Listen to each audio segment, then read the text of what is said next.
Valentine's டேக்காண்டி என் ஹஸ்பண்டுக்கு ஏதாவது gift பண்ணணும் இந்த வருஷம்னாச்சும் அப்படின்னு யோசிக்கும் போது நான் சரி கேக் வாங்கி கட் பண்ணலாம் அப்படின்னு நினச்சேன் 12 o'clock. சரி அப்புறம் எதுக்கு வாங்கிக்கிட்டு நம்மளே செய்வோமே அப்படின்னு சொல்லிட்டு ஃபஸ்ட் டைம் வந்து நான் கேக் செய்கிறேன். எனக்கு கேக்கில் ஏபிசிடி கூட தெரியாது. பட் அவங்களுக்காண்டி நான் எஃபெக்ட் எடுத்து அந்த ப்ரௌனி செய்யலாம் அப்படின்னு சொல்லிட்டு நிறைய வீடியோஸ் பார்த்து என் கசின்கிட்ட கேட்டு எப்படியோ ஒரு மைண்டுக்கு வந்துட்டேன். அதை இப்போ நான் ட்ரை பண்ணிகிட்டு இருந்தேன். பட் நான் நினச்சது ஒரு டிசைன், அது வந்தது ஒரு டிசைனு. ஓகே, நல்லா தான் இருந்துச்சு. நம்ம என்ன வாங்கி தரோம் அப்படின்றத விட அதுக்காண்டி எவ்வளோ எஃபர்ட் போடுறோன்றதே ஒரு சிறப்பான செயல் தான். அது வரைக்கும் சந்தோஷம். அவங்க எனக்கு வந்து டெய்ரி மில்க் வாங்கி கொடுத்துருந்தாங்க. சரி ஓகே அப்படின்ட்டு.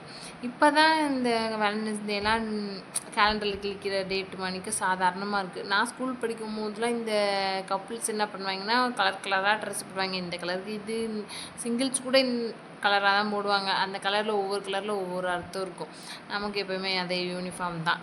சரி, கேக் வந்து எப்படி இருந்துச்சுன்னா, நான் இன்னர் வந்து நல்லா இருந்துச்சு. அவுட்ரு வந்து கொஞ்சம் ரொம்ப குக்காகி ஒரு மாதிரி கருகின மணிக்க இருந்துச்சு. அதனால் அதை மட்டும் அப்படியே சைடில் தட்டி விட்டுட்டு, இன்னர் வந்து நான் நினச்ச டிசைன் ஒன்று, அது வந்த டிசைன் ஒன்று, அதுவும் நல்லா தான் இருந்துச்சு.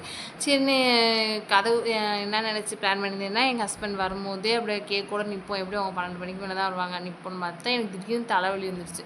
அவங்க 12:30க்கு வந்தாங்க. வந்தோடனே கதவை திறந்து விட்டு நான் படுத்துட்டேன். அப்புறம் ஒரு 1 o'clock போல் இருந்துச்சு தான் அவங்க எனக்கு டெய்ரி மில்க் கொடுத்தாங்க. நான் இந்த மணி கேக் கட் பண்ணேன். சரி கேக்கை கொண்டு போய்கிட்டு வாவ் அப்படின்னு பார்ப்பாங்க. அந்த மாதிரிலாம் இல்லை.